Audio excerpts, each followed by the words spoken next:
همین فلسفه زندگی.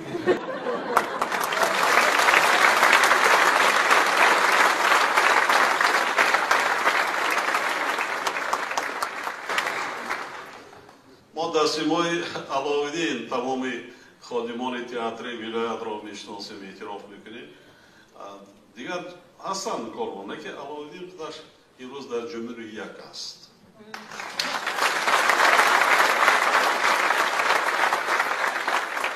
علاوالدین هر یک صحنه ایجاد میکند در اصل صمیمی و بسیار جدی آمادگی میبیند. من از چند نفرات پرسان شدم که آیا در ایجادات علاوالدین شما وقتی که دایر بر لهجه یک منطقه جمهوری تاجیکستان ما سخن میگوید یگانجا خطاگی گراماتیکی دارد یا نه؟ اکثریت پرسشگی های ما از همون مقام ها و من جواب دادن که نه. حتی در نیویورک یک نماینده دائمی جمهوری تاجیکستان ما در شهر نیویورک در سازمان ملل متحد کار میکند، بازیچه محمد علی خودش شغنانی است.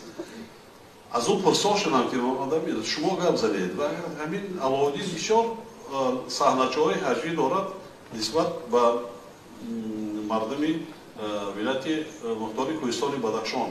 همین از لحاظ لهجه زبان یگان جای خطاگی دارد. با درجه سطح بلند ایجاد میکند، سخن میکند از مردم بدخشان خوبتر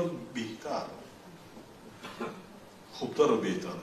مخصوصا پیاله چای میگیرد و یانباش کرده چای بگیر معلم چای بگیر. پیاله خالی همین که سر نامه زده میگیرن، اما چوپان و همون و یا همین چیز داره.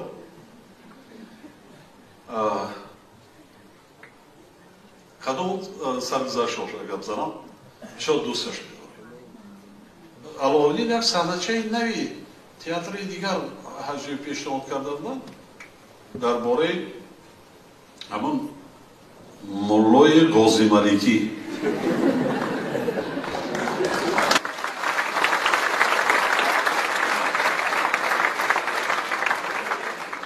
خب پیشنهاد کردم بسیار عجایب است.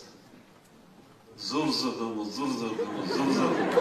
همون زدم ما بگیم زور زدیم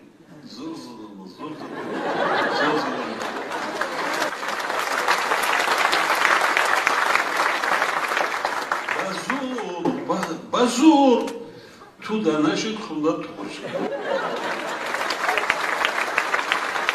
شما همینجا که شما برای این معنیش باید که برای تنفذش اهمیت نمیدید. چون که این تنها در همون قاضی ملک در همون دیه هم میگفتن، در دیگر جا نه. یک هفته رفته در اونجا زندگی کرده، همین پولی دریای وقت میگذاریم دیه اول یک هفته زندگی میکنن، لهجه همون محل رو میآموزد، معاشرت میکرد که مرا چی صحبت میکرد، چی معامله میکرد، معاشرت میکرد، گرم میزد، میآموزد.